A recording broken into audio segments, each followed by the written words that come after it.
brought to you by Brand South Africa.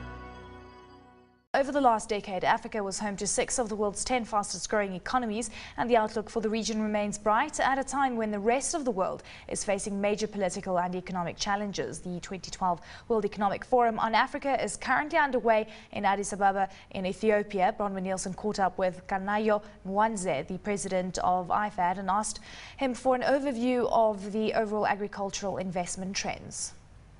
There was very serious disinvestment in agriculture the last 30 years. And then we had the food crisis in 2008 and 2009.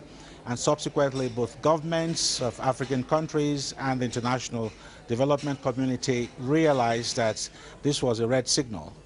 And since then, there has been some efforts to try to galvanize additional resources, both from governments and from development partners, but more recently, getting the private sector to be involved. Why? Because farming, agriculture by itself is a private business. And if farmers are not linked with larger private sectors, their access to markets are constrained. And what I've seen in the last couple of years is tremendous interest by the private sector. We had a session yesterday called Grow Africa.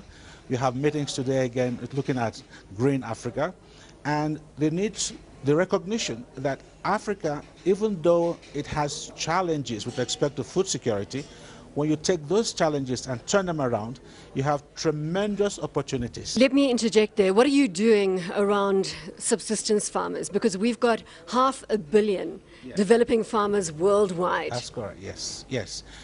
This is interesting. Now, you see, when you look at the potential of 500 million smallholders feeding the world, and the realization that they produce 80% of all the food that is consumed in the developing world, you cannot ignore them in any agricultural agenda. So what we're doing is, how can we transform subsistence agriculture to commercially viable agriculture? Commercial agriculture is not necessarily large scale.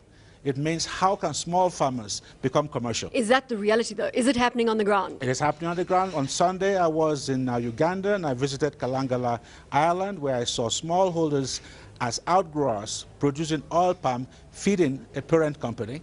And here I see farmers who are moving from $50 a month in profits to $500 a month. What has happened? They have been linked to markets, they have access to financial services, infrastructure has been put in place, roads are available so they can transport their produce. So the transformation we're talking about here, investment, not only in production and productivity, but also in infrastructure.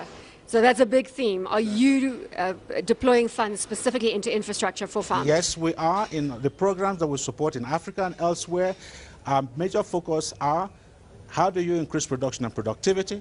How do you empower women? Because women are a majority of the farmers. How do you build capacities of farmers' organizations, microfinance, rural finance, and infrastructure? Small roads, feeder roads, irrigation facilities, storage facilities. And we deploy, on the average, the last 2 years, $1 billion in loans and grants to smallholder agriculture.